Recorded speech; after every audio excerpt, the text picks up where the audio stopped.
Hey folks, we're going to talk about chapter 1.6 here, problems with file system data processing. And there's actually a lot of possible hangups that come with processing data and trying to manage all of them in the file system. The first one being, before we had the ubiquitous user productivity tools, it took a lot of development. You needed specialized skills to be able to write software to store things on file systems. And if you've done any sort of programming with binary data, you know it's very specific and difficult to change. So there's a lot of lead time that has to be there for you to be able to use these files and be productive with them. So it took a long time. And then if you wanted to get some data out, you had to get the data processing specialists to go and figure out how to write that report for you. Right? It wasn't something that you could just open up and look at yourself. It wasn't as pretty as Excel. And trying to manage all of them and manage the system, just dealing with all the files involved became a little bit of a problem here. So it was long development time, dev time. It was slow answers because you couldn't do your own queries, and it was complex system administration.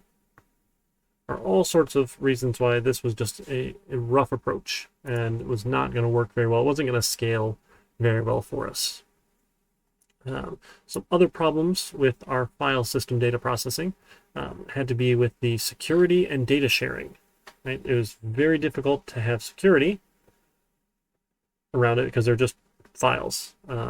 Depending on what you're doing there or how you're sharing that data, or if you could even share it at all, whether or not you'd put passwords on it or whatever you had to do to lock individual files down, it became difficult. It wasn't something built into the tool. So security was like a bolt-on here. It wasn't something built into it. And again, this long development time, and it took lots of programming. And if anything had to change, right? So for every change, if you said, hey, I want to add a new field, well, all of the data that you've got in that file had to be updated, right? Every record of that file had to be updated. We had to transform it, and we had to write it out to the file for every record that we had. So it took a lot of time. And some of the terms around that are this file system had structural dependence, right? This idea that change was hard is because we had structural dependence. That meant that the file itself, the structure of the file, was dependent on how I would access the data.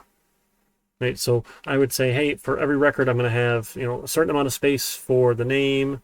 This many characters are going to have a certain amount of space for their data.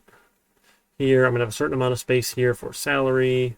I'll have a certain amount of space here for a bonus, that sort of thing. And if any of those fields had to change, right, all of them had to be updated because we were very dependent on the structure or format.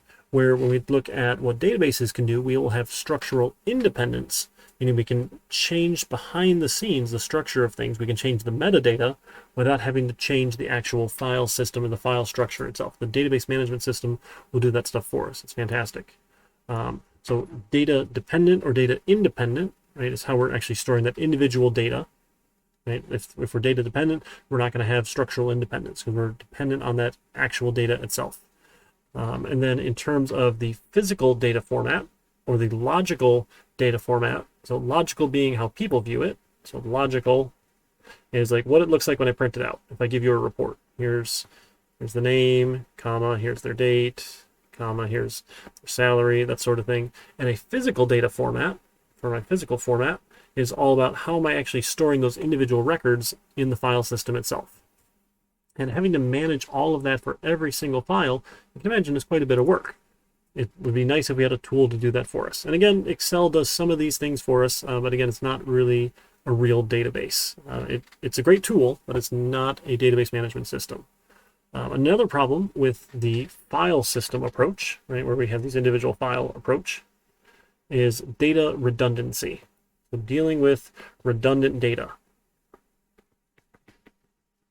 So if we have the customer and we have a list of customers in our agent file, right? If we had our list of agents and say they service customer Bob's Hardware,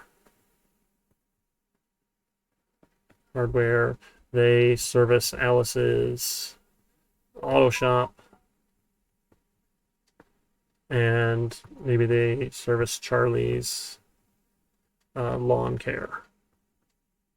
We're going to have information about these different companies that we provide services for, about the agents, and say if they wanted to change their information. Well, this is the agent file, right, with the listing of these are all the people they work with. And if Alice wanted to change her phone number, we would have to go update it in the agent list. But then we also are going to have a file over here, right, with all of our customers. And in that customer file, we're going to have to go and update Alice as well. We have to update Alice over here. We have to update Alice over here. We're going to have to update every different possible location that we might have that piece of data.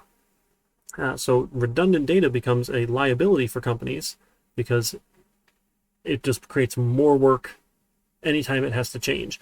And we can run into problems with data inconsistency, right? Maybe we did update it in one place, but we didn't update it in the other. Well, which one is the right one? How do you know which is the current one? Or every time we have to update it, right? The chance of you typing in a phone number properly every single time, right? As you're rushing through your day and you're trying to type this in every single time, the more often you do something, the more likely you are to typo it, right? So, you know, sure, I think I can write my phone number most of the time, but maybe this one looked like a 0 that time instead of a 6, and I typoed it. So we could have a data entry error there as well. Or we might also have data integrity problems, right? If we were to say, hey, maybe we have the customer file, but they haven't been assigned an agent. Well, what do we put in there? Do we put in no agent? Do we put in a dummy agent? Do we have like this non-existent one? You know, what are we going to do to manage and make sure that we have the right data in the right place?